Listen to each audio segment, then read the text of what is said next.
Do do do do do do do do do do do do. Thwipping Boys. Hello and welcome to the Thwipping Boys podcast, returning after a 2-year absence. Possibly more than 2 years. I believe this is volume 3, as shown by our wonderful, wonderful sign-up card, which I've just realised I'm still on and I haven't switched to our wonderful faces. Oh, yeah. Hello. Yeah, I forgot to do that. I'm going to forget to do that every single time we do this. Well, not only are we rusty as hell, but we've never done it like this before, have we? Yeah, no, a lot has changed, John. Number one, this is a more gonzo style of podcasting. We'll go through and explain why we're doing like this and where we've been and why it's a little bit different from how we were in the past. If you are new to us or if you don't recognize us because things have changed, then I am a slightly slimmer version of Simon. Yeah, I'm John and I have a beard now. I also have guns. A great big bushy beard. Yeah. And what were they, John? Guns. Were they your 24-inch pythons? Yeah, I now come fully armed wherever I go. I just carry guns around everywhere. You, when you did that, you reminded me of the picture of J.K. Simmons that went out when he was training to be Commissioner Gordon. So I've got. Have you seen that picture? Scary OTT old man body. And well, you've got the big old man beard to go along with it. Yeah, it's good, isn't it? Yeah, it's not bad. It's a lot grayer than I thought it would be, John. So, hello to all the listeners and viewers out there, and I could actually name them all. Yes, it's John and Simon. Bob Freeman and potentially Paul Hicks. So, hi guys. Paul, hope the sheep are treating you well, mate. And I want to say that there were many a conversation I had with him where I was talking about how I wish I could finally get hold of Grant Morrison's Doom Patrol to read. And as you can see here, I have.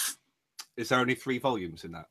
I had the original releases that were 6 volumes, and they've been re-releasing them in spanky new editions. So I've got 3 of them. Cool. Okay. Well, I've never read any, so I should probably do that as well. I've read the first of these volumes. I've still got to carry on with them. I've been switching between Morrison stuff. I've just read his first volume of his Invisibles, which was really interesting, actually. Okay. Yeah. So, why are we doing it like this, John? Let me answer that, because I'm the technical guy. Yeah. Basically, we loved doing the podcast last time where we were doing video and we were putting up audio editions and everything like that. But John doesn't have a technical bone in his body for this kind of stuff. And it all came down to me. Now, listeners of Volume 1 of the Thwipping Boys podcast, this story may seem familiar to you as basically we began doing more and more and got overburdened. And that led Volume 1 led Chris to have a breakdown and move halfway around the world. Yeah. Volume 2, it just got too much for me to work on, and I kind of decided. I think we said let's take a break, and then I got busy losing weight and doing things, going to the gym and stuff, and I just didn't have the time anymore. Yeah. And then I've been wanting to pick it back up for a while, but it was like, I just can't deal with Adobe Premiere and I was doing so much. I was, editing it. I was normalizing audio. I was stripping the audio out into different channels and editing out coughs and sneezes, and it just became too much to do, honestly, John.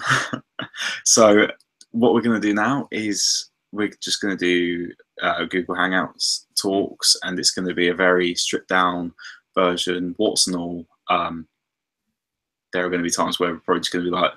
To be fair, the podcast was pretty fucking warts and all in the first place. Yeah, we've never kind of pretended to be experts at video editing or discussions, really. It's just a case of we just wanted to talk to each other about this stuff, and we were like, well, if we're going to talk to each other, why don't we just put it out there, just in case there are people that might like to hear us talk. Okay. Eventually, my plan is that we can continue on with some of the projects that we were doing. Yes, I have not actually seen any of Babylon 5 since we stopped. No, mainly because I. Go on. Well, I remember that I felt like after the Shadow War ended, that the show lost something for me because it had been building towards a specific endpoint, and then it continued going on after that. And I was like, oh, I don't know what they're fighting for now. And I think that the very last thing we did was we watched the first movie. Yeah, but I don't think we ever put that out. Yeah, because I watched it and I just thought, no, I think we did a podcast on it. Yeah, and I don't think I could. I think at that point I was just like, I just don't want to. Third space, yeah. I don't want to edit it. Yeah. So yeah, we're going to carry on with that eventually, because that was probably actually our most popular thing we did. Yeah. Like, we still get like, I logged into on it today.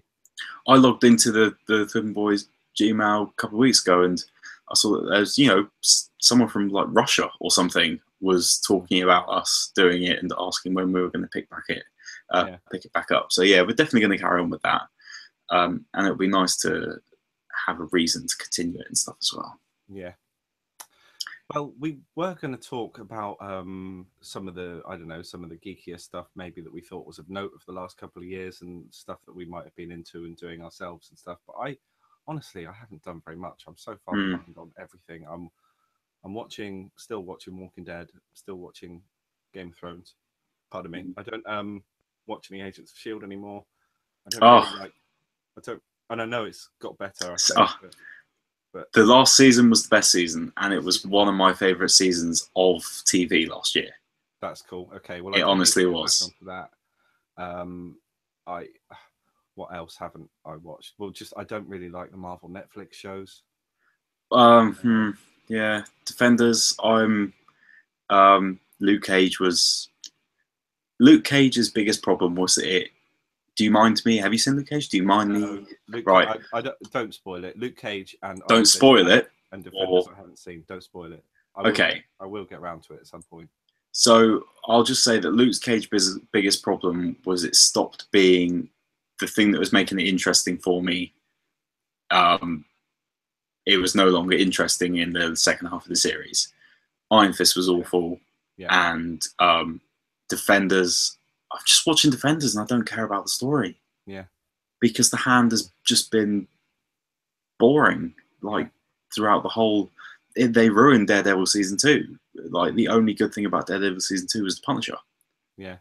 And the Hand just took so much time away from him and things. Yeah. Yeah. I have actually, I suppose this is of note, I have actually watched some Star Trek, which I've never done before. I've never watched any Star Trek. I watched Deep Space Nine before, but I never watched anything else. And I've watched all of The Next Generation, watched all of Voyager, and I'm watching Deep Space Nine again. Oh, yeah? What surprised me... How much you liked Voyager? Voyager was the best out of all of them, I think. Yes. And for years, I was just like, I'll watch The Next Generation one day. I'm never watching that shit. I'm never watching Voyager. It looks so bad. All the characters just fucking... I knew sort of Neelix. I knew that sort of the existence of Neelix. I didn't like Janeway, but I was so wrong. Voyager's by far, I think, the best Trek series. My whole thing with Next Generation was I don't particularly like Star Trek, but there was a period when I was unemployed for a couple of years, and what that does to you is that you tend to watch everything you can. For instance, I also watched all of Doctor Who from the Eccleston series upwards, and I also really hate Doctor Who. And the thing with Star Trek Next Generation is it's maybe it's that it was ahead of the time or something like that, but I don't think it's anywhere near as well written as people like to make out. They talk about all these overarching stories and stuff like that, No, the Borg is not an overarching story in this generation. They appear in 2 episodes in like series 2 or 3, and then they're not mentioned for 3 years, and then they turn up. That's not an overarching story. That's So just them being reused again. Yeah, them bringing an enemy back isn't like yeah. a lot. Yeah, it's not long form. It's nowhere near as long form storytelling as the Star Trek fans really like to make out and stuff. Like I had people telling me about after Picard gets assimilated into, what's his name? Locutus. That he shows like a PTSD type thing for years afterwards. Like, does he? Yeah, never really. No, I didn't notice that. I think it's just people like transposing like onto it. Yeah. For me, in the last, I'm trying to think of last couple of years for me. So, don't watch Fear the Walking Dead. No, didn't go back for season 2 of that. Barely found interest for The Walking Dead last series. I'm going to continue on with it, obviously, but it's dying a bit of a death for me. Better Call Saul, amazing, brilliant, love it. Yes, I'm a season behind, but yes. Oh yeah, latest season was excellent. Okay. My favorite show so far this year's American Gods. I haven't seen it. Did you watch that? See, I'm reading the book now at the moment, which is my first novel that I'm reading since Harry Potter and the Prisoner of Azkaban. Wow. Okay. And I read that when it came out. You didn't even finish the Harry Potter novels. No. So I didn't even finish the because the first 3 were all the same size. As soon as it got big, I was like, no, this is too much. And that was 99. Yeah, that came out. So I've not read a novel in 18 years. Okay. And I'm like a third of the way. I'm nearly halfway through American Gods, and it's brilliant. Okay. It's just Neil Gaiman's writing. It's excellent. What about The Expanse? Haven't seen it. I've been meaning to. Okay. I haven't read it either because it's based on a novel series, isn't it? I think. Yeah, I've got the first one. I can't remember what it's called. No, it's gone. But yeah. Basically, I'm reading American Gods because I want to try and get back in the mindset of reading books so that I can read Game of Thrones series. Okay, right. Yeah. Okay. Some advice and by just because I know that there's no way I would ever get to it if I didn't like warm myself up a little bit to reading. Okay. I'll be there to hold your hand with some sympathy and some encouragement when you get to book 4. Is it a difficult one? It's just so deep. There's so much stuff going on, and a lot of it's very subtle. He really doesn't hand anything to you on a plate. A lot of stuff you've got to infer from what's going on, and just like asides and stuff, like big plot points. Like you'll end up figuring out that some mainish character has died or been killed by Cersei or something, and you haven't really picked up unless you've been reading it really carefully. Yeah. But I do like it. There's a lot more. People say it's boring, but there's a lot more subtlety going on in that book. I think than it's not as bombastic and over the top as like A Storm of Swords. I've heard that he's a very detailed writer. Like he'll write whole pages on the food that they're having at meals and things like that. And describing clothing as well. Right. Yeah. Right. So we want to talk about Game of Thrones. Yeah, that's what the main thing we're going to cover now. Yes. Obviously, the season finale. But anything else from 7 or just anything that's happened in the last few years, really, that we feel like we have to bring up. Yeah, because obviously it's been a couple of seasons since we actually talked about it, so I think it would be good to almost talk about the end episode structure. Structure it with some thoughts and comments about how we feel about the show going forward and stuff. Sorry, I'm just clicking to get some notes up. Game of Thrones lost something at the end of season 4. I think that was when it stopped being amazing television, and it's when they started to run out of book to adapt, isn't it? Have I told you my theory about this? Yes, you have. Yes. So if you want to explain to Paul and Paul. Yeah. So the two showrunners, Benioff and Weiss. One of them has a varied history of writing for film, David Benioff. D.B. Weiss has no history beyond Game of Thrones, according to IMDb. This is, and the interesting thing is, if you look at Benioff's history, his credits so far, he's got 25th Hour, which was his first project, which is a screenplay he wrote based off of a book that he wrote. Oh, right. That was directed by Spike Lee. Okay. And I believe was generally considered to be one of the best films of the year that it was released. Okay. He wrote The Kite Runner, which is based off of a book and was generally considered to be a pretty great movie. I believe it was nominated for an Oscar, or at least one Oscar. And it's pretty well regarded. I think it was considered one of the best films of the year. Cool. Then he wrote Troy, which is not based off anything. It's based off of history. Yeah. And it's a mixed film. Some people think it's great. Others think it's absolutely awful. I personally have no interest in ever seeing that film again. And he's done something terrible, hasn't he? Yes, he wrote X-Men Origins Wolverine. Ah, that was it. Okay. Yeah. And then theory then. And then his latest project is obviously Game of Thrones. Yeah. And there is a belief among fans that there has been a stark difference in the quality of the show once they run out of material. He's good at adapting, but not good without a source. My belief is that he's incredible at adapting, and he's just he can't write. We don't know anything about. Yeah. So. Which anyway. I mean, if he is great at adapting, fair play, because that means that he's of the three things that he has adapted for screen, all three have been excellent. But maybe it's that point in time where he needs to see his own failings and stuff like that. Yeah, because it just seems like he's not improving and things. It's almost like the showrunner for Iron Fist is also the showrunner for Inhumans. Right. Okay. And Inhumans has been getting terrible reviews. So it's like, at what point are people going to look at those two projects and go, no, this guy just isn't showrunner material? Yeah.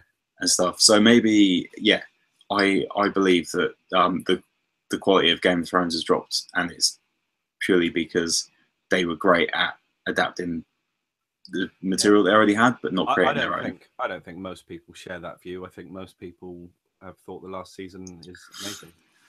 I think that there's a very broad difference between Game of Thrones fans.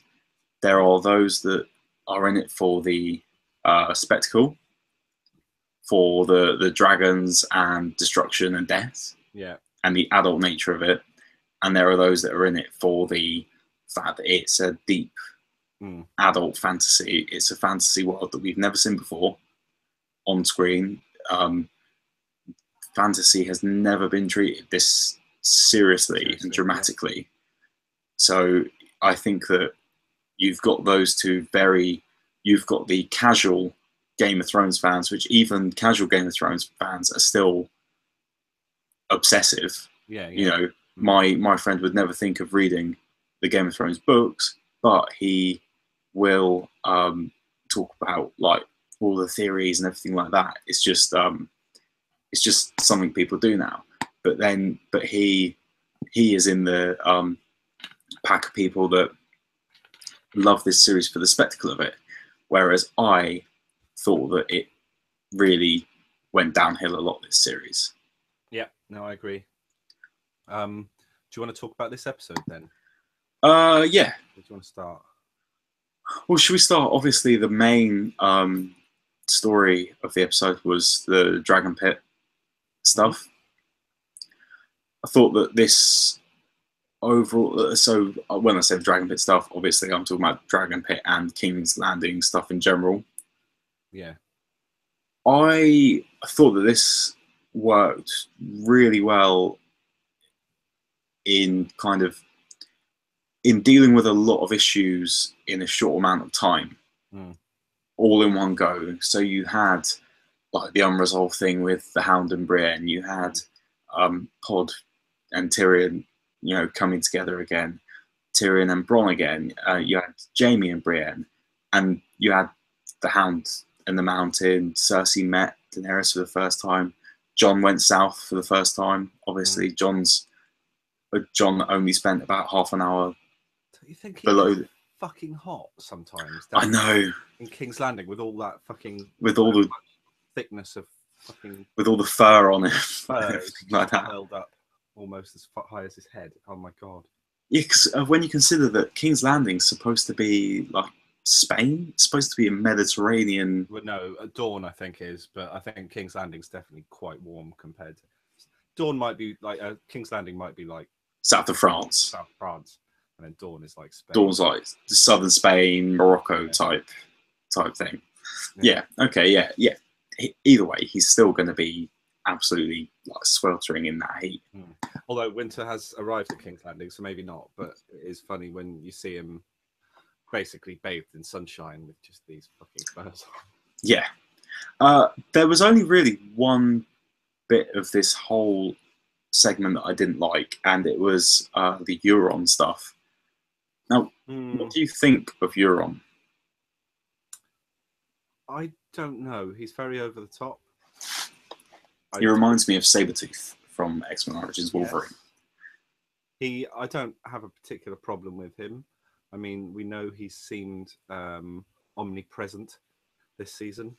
I don't really care too much about the fast travel stuff because they're not telling us how long there are between scenes. And people are just making a lot of assumptions about, oh, John's suddenly all of a sudden there, and it only took him 5 minutes. It's like, no, that's not. When there's a scene cut, there could be a week. Yeah. You know, when Sansa was, there was a bit when Sansa was like, John's been gone for months.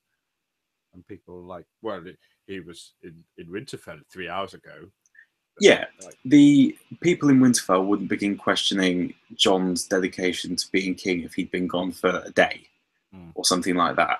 Because obviously Rob was waging a war down south and stuff like that, and they were accepting it. So I feel like he's been gone for months. Yeah, I mean, Euron did have that thing where suddenly his ships were everywhere, but they are fast, and I don't know. I don't care. It's fine. But I wasn't sure about him storming off in this meeting. That was weird. Well, this is the thing. I like Euron. He's a bit scene chewing. Yeah. Cartoony villain in a different way to like Ramsay was. He's very his quips are pretty funny. Although before have you seen that there's a description, there's like a diagram of how you should talk to little people. Have you seen this?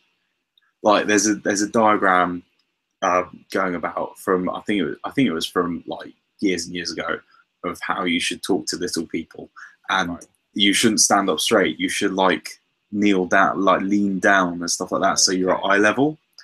And that's exactly what Euron did when he was talking to Tyrion. So there's this thing going around about how he actually has like excellent manners and stuff like that. But it seems a bit demeaning, really. Yeah, but it's about getting to eye level and stuff. But my main issue with this, it wasn't with Euron leaving. It was with the fact that Cersei then came out and went, "Oh, did you think you really got scared? No, it's part of the plan." It's like, how could you account for that? In order for Euron to storm off, maybe they could say that he was always going to storm off, and he ad-libbed the reasoning for it.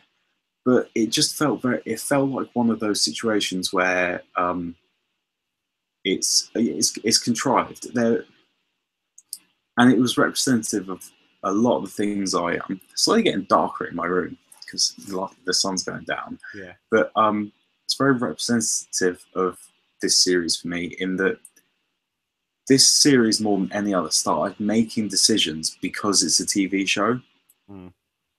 You know, a lot of things began happening, like with, we will definitely get onto it soon, but the Sansa stuff, Sansa and Arya stuff, all the conversations that were happening in a room where no one else was in, that would never happen in real life, only happening because it's a TV show. Yeah. And stuff like that kind of stuff was happening in this season quite a lot, and that was an example of it. Him storming off to trick them when he was storming off from something that they could never conceive was going to happen, and it just it put a bit of a downer note on the scene for me. Yeah. So I've got a question. Yeah. About Tyrion's meeting with Cersei. Yeah. Which, number one, thought was a great scene. It was the first time we've seen Cersei not be an evil queen that she's been for the last season, and even more if you go back to before Tommen died and stuff like that. But it was the first time where she actually had a bit of like humanity to her, I think, in a long time. Okay. But we didn't see how he convinced her. No, we didn't. And I'm just interested, because it potentially leads into something else that happens. I'm just interested in whether something is going to be revealed about what happened in that discussion. Okay, that's fair enough. And do you think she is pregnant? No. Obviously, you don't think she's pregnant. No, not at all. Does anybody believe she's pregnant? Jaime and Tyrion. Yeah, apart from them. But does anybody outside of the show actually think she's pregnant? No, I don't know. I don't think they do. I don't think she's pregnant at all. Which might be the swerve. Maybe she is. Maybe she is pregnant. So Jon and Daenerys. This is a little bit later, but I want to talk about it now because it ties into what I was saying about Tyrion. Jon and Daenerys obviously commit sins. Sex scene. Yes. And Tyrion is there skulking in the background, looking very suspicious and things. Now, are we to, like, my initial belief is that we are led to think that he is in love with Daenerys and he doesn't want this to happen and he's upset with this happening. I don't know that. This is where I was leading on to. I'm beginning to wonder whether or not there is something that got involved in that discussion with Cersei that is kind of affecting his judgment on this scene that's happening. Right. Almost, maybe, not definitely, but maybe he's promised something about Jon. And this affects it. If Daenerys and Jon get together, then it will affect whatever deal he's made with Cersei or something like that. Yeah. Just because I think that the only other way you could interpret that scene is that Tyrion loves her, and I don't need every man that Daenerys is hanging around with to love her. Yeah. It happened with Jorah, it happened with, what's his name, Dario. So I don't feel like I need... Carasdis Monaclus, or whatever he was called. No, that might not have been him. So it's Hasdar. Hasdar Zoloric, that's the one. Yes. So I'm a bit unsure about that. In the King's Landing stuff, because we were talking about them, the one thing I didn't get was, like, is the zombie mountain psychic? Because, like, Cersei gave the mountain the nod to kill Jaime, but didn't really mean it. But somehow the mountain knew that she didn't really mean it. Like, the mountain was like, Cersei was like to the mountain, and he pulled his sword out, but didn't go ahead with it. Why are you second guessing her? She just gave you. Jaime said, "Make him kill me." Then she nodded at him. He started to pull his sword out. She didn't say stop. It was just a bit weird. Maybe, because normally he's just gets the job done, doesn't he? Yeah, again, it was just bad. I think it's just a bit of bad writing. They were trying to make you think, because Tyrion had already had a similar moment where he was like, "You're not going to get the big guy to kill me, are you?" Yeah. I think they were trying to get people to believe that Jaime was about to die there, and it was just a bit cheap and dramatically just weird. Well, that's exactly it. It's breaking not the rules that they've set for the show, but it's breaking the kind of conventions that they've already set. You know, we've seen before that he will kill at the slightest nod from Cersei. Yeah. But Mountain, just quickly. So, one thing about the Mountain, I wish they could have made him look taller. Yeah, he didn't look much taller than the Hound this time. He was about the same height. Are they actually using the same actor still? Yeah. Yeah, they are. I saw as big as he usually does, because he is like legit 7'4" or something, isn't he? No, Hodor is actually the tallest person in the show. Really? No, I lie. 1-1 was the tallest person in the show. 1-1's not played by a giant. 1-1 is played by a basketball player, right? Okay. Who's like 7'2". I think you'll find. Yeah, 1. I know it's not actually a giant. Yeah, I'm pretty sure I saw a thing about this. It's like 1-1, the Mountain, the Hound, and then Brienne. And Brienne is not much shorter than the Hound and the Mountain. Okay. I don't think. I think she's like 6'4" or something crazy like that. Okay. Yeah, so I think they could have done something to make him a little bit more intimidating. Yeah. And this really threw up the question for me of how much information gets dispersed around this kingdom, because the Hound wasn't surprised, or wasn't really. He was just like, you look worse than I do now. Yeah. That was about it. So I didn't really know how much he previously.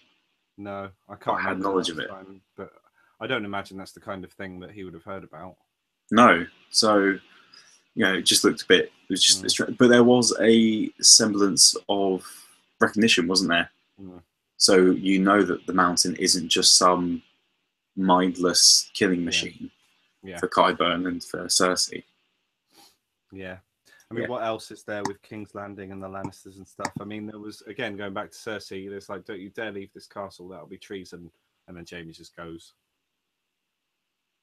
Yeah. She wouldn't she at least lock him up if she wasn't going to kill him, which is fair enough.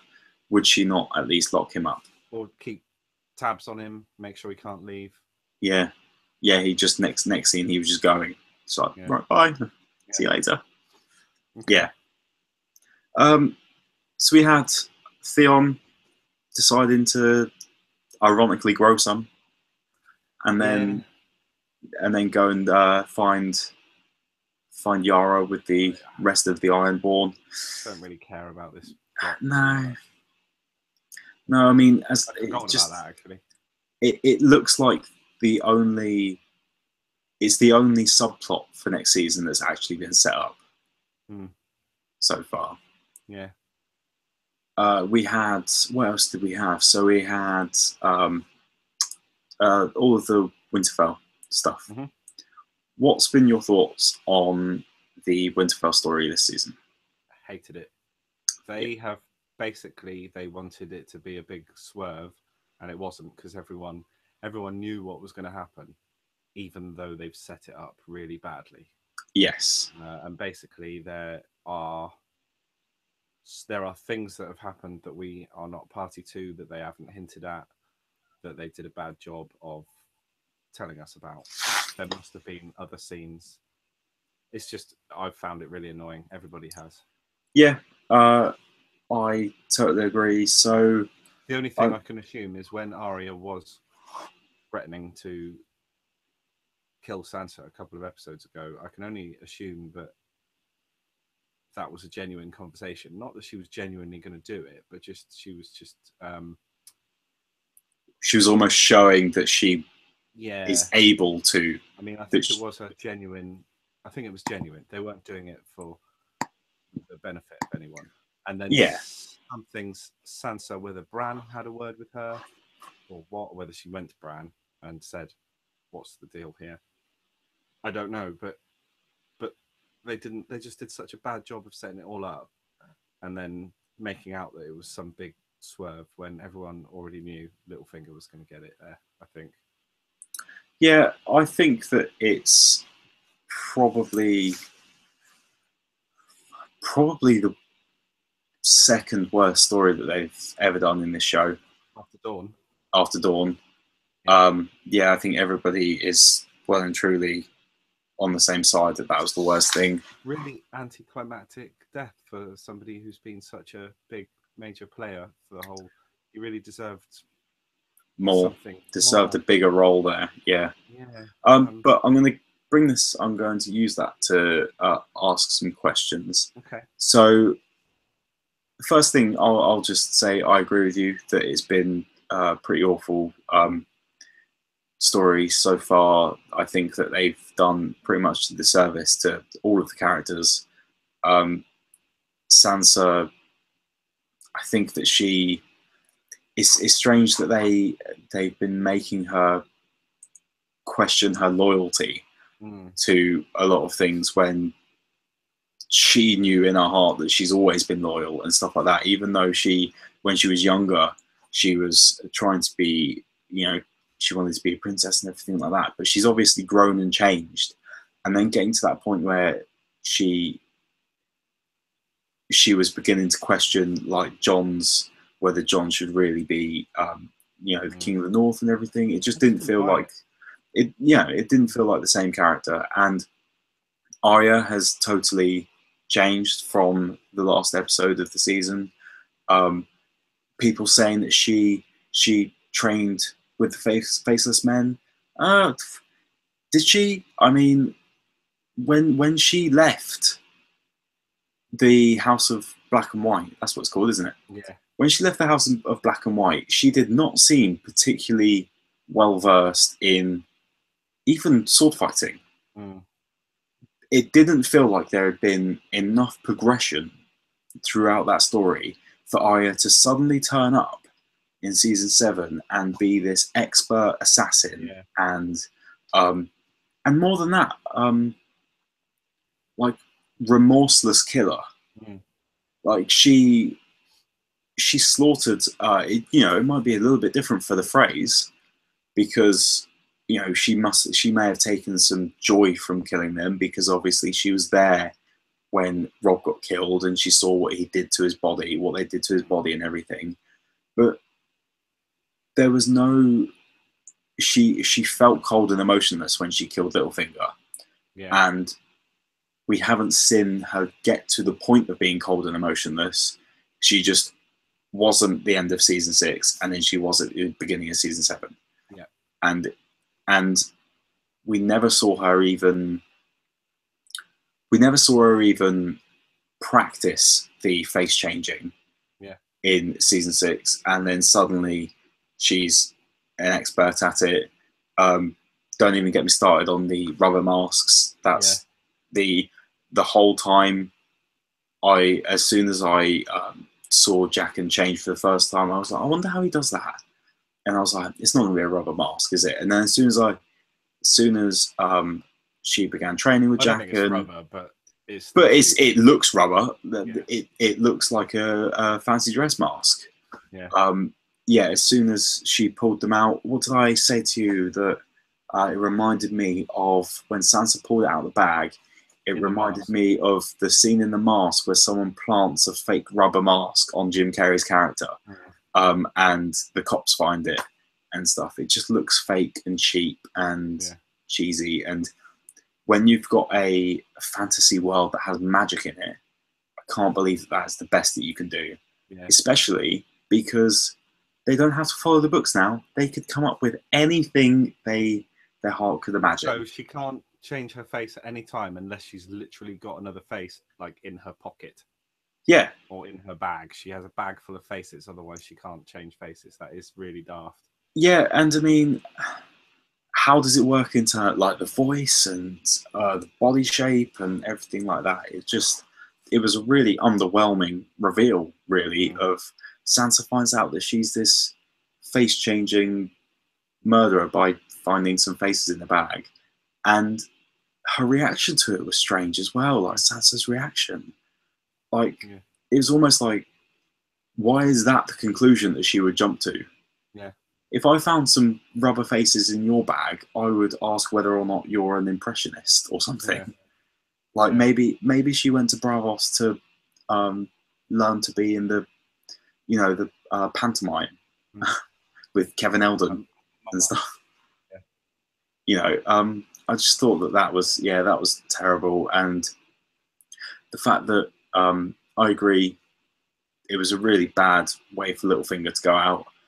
My biggest problem with it was that if they were working together the whole time, then it was pointless, because the only way them working together the whole time would be successful in terms of Littlefinger would be as if they made him trip up. Yeah, which they did. But they didn't. They pretended that they're at each other's throats. Then at a certain point, they just turned on him. They could have done that as soon as they got to Winterfell. Yeah, you know, it was just stupidity. And all this stuff about, oh, but we'll lose the soldiers of the Vale. They hate him. Yeah, John. What's his name? The knight. Yeah, I can't remember his name. Royce. Yeah, is it Royce? Royce? Yeah. You know, he absolutely hates him. And Robin is still about, isn't he? Yeah, he was sent somewhere for some training. Oh, was he? Oh, okay. Sword fighting and stuff. Yeah. Yeah. So my only kind of semblance of potential outcome from this is this now gives Arya a highly public, well-known person that she could impersonate. Oh yeah. Okay. That only the people in Winterfell know is dead. Okay. Interesting. That is the only thing that I can pull from it. That she has to actually cut his face off and clean it first, and then keep it in her pocket. Yeah, and put it in formaldehyde and stuff. Yeah. But yeah, are we going to see Littlefinger again next season? But it's actually going to be Arya. Quite possibly. Now that you've mentioned that, yeah. Okay. Yeah. Cool. I don't really, other than the ending, which I don't think there's much to say about the ending. Just that it happened. The wall has fallen. I've got a theory. Well, not a theory, but they haven't really explained. The wall is supposed to be protected by magic, and they haven't really explained that. And everyone's gone off and explained it themselves. Yeah. They've gone, well, the Night King touched Bran, and then Bran went under the wall, and therefore Bran going under the wall made the magics, the shield around the wall sort of dissipate. It's like, you just made that up. They haven't mentioned. They're assuming that based on the weirwood tree. But now it's just the case that you can just burn it given enough fire. Yeah. I don't know. It was fine. Yeah. There's a theory. There's that ongoing theory desire that everybody wants to see. That's not everybody. I don't necessarily know if I want to see it. That's Daenerys, Jon, and Tyrion all riding dragons and stuff like that. It's far too. It's too heroic. Yeah. But it led me to wonder whether or not Jon. I don't know why, but I wonder whether or not there's in some way going. Yeah, there's in some way going to be him being able to control it in some way. Yeah, I mean, I've been saying since day one, I think that you'll probably find out that the White Walkers are the good guys somehow. Could the giant dragon be killed by a tiny shard of dragon glass? That's a good question. Probably like the tiniest little shard, a little dagger of dragon glass. You don't need to put it. You just need to pierce it. You just need to pierce. Yeah. Okay. Yeah. Possibly. Just good. An interesting observation, really. I wonder why his wings are all full of holes all of a sudden. Yeah, I thought that as well. He's decayed very quickly. Yeah. That's probably part of the spell, actually. They probably like them to decay like that. I mean, all the horses are all... They still manage to walk and stuff. But, yeah. No, it was fine. I knew the wall was going to come down at the end of the season.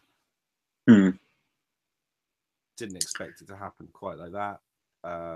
It was stupid that it's a cheap cliffhanger that they didn't show what happened to Tormund and what's his face, Beric, but we only really care about Tormund out of the two of them anyway. And since we didn't see them die, I'm going to assume they didn't. I think they ran across the top of the wall before the rest of it got knocked down, because that's where they were, wasn't it? They're at the top. Yeah. I think they just got to the bit that didn't get knocked down. I don't think Tormund's going to die, but I mean, I suppose that's part of the problem. When was the last time this show gave us a major death? A major death, or a surprise, or shock, or something that actually... I mean, what was there? Yeah, all right, Tommen. Again, not even really a major character. Not really. I suppose the last thing that happened was the Sept of Baelor. Yeah. And so all of the Tyrell. I suppose Olenna died, but... It was you didn't see her. It wasn't like a visceral death. John, I'm going to do something very professional right now. And I'm going to turn my camera off and plug my laptop into charge because I forgot to charge it. I will still... Yeah, go on. Yeah. Does that affect what we're doing? Because I'm going to have to go out shortly anyway. So. Well, we've got a couple of minutes.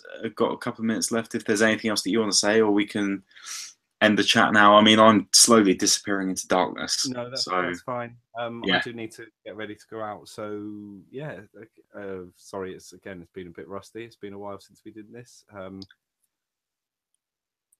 We'll give it another go at some point soon. Yeah, I think the plan is maybe like just we try and plan stuff to talk about once every week or two, in my opinion, and then we just see how it goes, really, don't we? Yeah. Yeah. Cool. So what's happening with this? Is this actually live now? This is live now. We had one viewer momentarily, but they have disappeared, and then we are going to. This is going to go up on the YouTube channel, and comment on your thoughts. Go back and watch some of our old stuff. I don't even know if it's all live. Yeah, I think it is. To be honest, it is, because I know that some stuff, I tried to look at some stuff before and it was saying it was taken down. Right. But yeah, we'll go through and kind of do a bit of an admin thing at some point on that. Update the YouTube channel with the new branding, with my lovely new picture and stuff. Here it is again for those who fancy looking at it. Yeah. Right. Oh, no, it's disappeared. Right.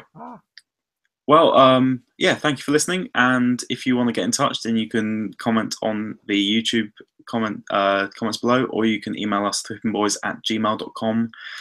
Do we still have Twitter? @thwippingboys? Yeah. We're not on it. I think John just mostly goes on there and rants about UK politics now. Pretty much. Yeah. Right. Thanks a lot, and catch you next time. Cool. Bye-bye. Bye.